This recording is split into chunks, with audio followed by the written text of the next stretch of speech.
നമ്മുടെ കുട്ടികളുടെ ആരോഗ്യമുള്ള മനസ്സും ശരീരവും ഉണ്ടായിത്തീരാൻ കുട്ടികൾക്ക് ആരോഗ്യമുള്ളൊരു ശരീരത്തിലെ ആരോഗ്യമുള്ള ഒരു മനസ്സുണ്ടാവുമെന്നും അവരുടെ ബുദ്ധിവികാസത്തിനും വളർച്ചയ്ക്കും ഭക്ഷണത്തിന്റെ പ്രാധാന്യം പറഞ്ഞ് മനസ്സിലാക്കി കൊടുക്കുക. നിങ്ങൾ നിങ്ങളുടെ അനിയന്മാരോടും അനിയത്തിമാരോടും ഭക്ഷണ രീതികളും ഭക്ഷണക്രമങ്ങളും പറഞ്ഞു കൊടുക്കുക. ആദ്യമായിട്ട് കുടിവെള്ളത്തിന്റെ ശുദ്ധമായ കുടിവെള്ളം കുടിക്കാൻ, ദാഹിക്കുമ്പോൾ സോഫ്റ്റ് ഡ്രിങ്ക്സുകൾ മാക്സിമം ഒഴിവാക്കാൻ നിങ്ങൾ നിങ്ങളുടെ കൂട്ടുകാരെ പറഞ്ഞ് മനസ്സിലാക്കുക. ഒരിക്കലും വെള്ളത്തിന്റെ കുറവുകൊണ്ട് ഒരു കുട്ടി പോലും നിർജ്ജലീകരണം വരരുത്.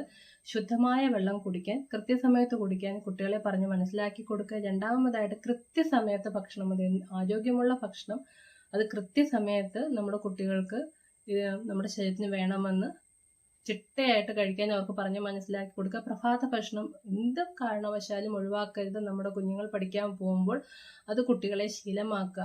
കുട്ടികൾക്ക് പ്രധാനമായിട്ടും അവരുടെ എല്ലുകൾക്ക് ബലം വരാനും പല്ലിന്റെ വളർച്ചയ്ക്കും കാൽസ്യത്തിന്റെയും വൈറ്റമിൻ ഡിയുടെ ആവശ്യമുണ്ട്. സൂര്യപ്രകാശം അവരുടെ പ്രായത്തിനനുസരിച്ച് അവർക്ക് ലഭിക്കത്തക്ക രീതിയിൽ വെയിൽ കൊള്ളാൻ അവരെ പഠിപ്പിക്കുക. അതിനോടൊപ്പം തന്നെ പാല്, തൈര്, ഇവയെല്ലാം, ചീസ്, പനീർ, ഇതിലെല്ലാം കാൽസ്യവും വൈറ്റമിൻ ഡി അടങ്ങിയിട്ടുണ്ടെന്നും അത് കുട്ടികൾക്ക് കൃത്യമായിട്ട് അവരുടെ പ്രായത്തിനനുസരിച്ച് അമിതമാകരുത്, അമിതവണ്ണത്തിലേക്ക് പോവുകയും ചെയ്ത് കൊടുക്കാതെ ഇരുന്ന് പോഷകാഹാരത്തിന്റെ കുറവും ഉണ്ടാകരുതെന്ന് അവരെ പറഞ്ഞു കൊടുക്കണം. അതുപോലെ ആരോഗ്യപരമായിട്ടുള്ള കൊഴുപ്പുകൾ കഴിക്കാൻ കുട്ടികളെ പ്രേരിപ്പിക്കുക, പറഞ്ഞ് മനസ്സിലാക്കി കൊടുക്കുക. കൊഴുപ്പുകൾ ഉണ്ടെങ്കിൽ മാത്രമേ അത് ഊർജ്ജവും കറക്റ്റായിട്ട് വൈറ്റമിൻസ് ശരീരത്തിന് ആഗിരണം വരാനും ബുദ്ധിവികാസത്തിനും തലച്ചോറിന്റെ വളർച്ചയ്ക്കും ഇത് വളരെ നല്ലതാണ്. അങ്ങനെയുള്ളത് നെയ്യ്, വെളിച്ചെണ്ണ, ഒമേഗ 3 ഫാറ്റി ആസിഡ് തുടങ്ങിയവയിലൊക്കെ കൊഴുപ്പ് അടങ്ങിയിട്ടുണ്ടെന്നും ആരോഗ്യമുള്ള കൊഴുപ്പുകൾ, കൃത്രിമമായിട്ടുള്ള കൊഴുപ്പുകളല്ല, അതിനെക്കുറിച്ച് പഠനങ്ങൾ നമ്മളും നിങ്ങളും പഠിച്ചിട്ട് കുട്ടികൾക്ക് കൃത്യമായിട്ട് അത് കൊടുക്കാൻ ശീലിപ്പിക്കുക. അത് കഴിഞ്ഞിട്ട് ഏറ്റവും അത്യാവശ്യമായിട്ടുള്ളത് പ്രോട്ടീനാണ്.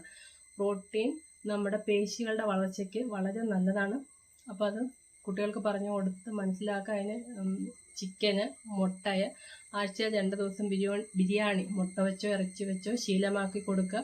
അതുപോലെ ചെറിയ മീനുകൾ, പിന്നെ ഈ പറയുന്ന പയർ വർഗ്ഗങ്ങളിൽ രാജ്മ, ചെറുപയർ, പരിപ്പ്, ഇവയിലെല്ലാം തന്നെ പ്രോട്ടീൻ സമ്പുഷ്ടമാണ്. അതുപോലെ തന്നെ ധാതുക്കളും ഈ ഫൈബറും അത് കുട്ടികളുടെ ദഹനത്തിനും രോഗപ്രതിരോധ ശേഷിക്കും ഏറ്റവും നല്ലതാണ്. ഈ ഇലക്കറികളിൽ ഏറ്റവും നല്ലത്, കുട്ടികൾ ഇലക്കറികൾ കഴിക്കാൻ കുറച്ച് ബുദ്ധിമുട്ട് കാണിക്കുമ്പോൾ അതിൻ്റെ ഗുണമേന്മയെക്കുറിച്ചും അത് ടേസ്റ്റി ആയിട്ട് വെച്ചു കൊടുത്തും അവർക്ക് പറഞ്ഞ് മനസ്സിലാക്കി കൊടുക്കുക. കാരണം ഈ ഇലക്കറികൾ കഴിച്ചാൽ മാത്രമേ നമുക്ക് ഫൈബർ, നാരുകൾ ഉണ്ടായാൽ മാത്രമേ ദഹനം സാധിക്കുകയുള്ളൂ എന്ന് പറഞ്ഞ് മനസ്സിലാക്കി കൊടുക്കുക.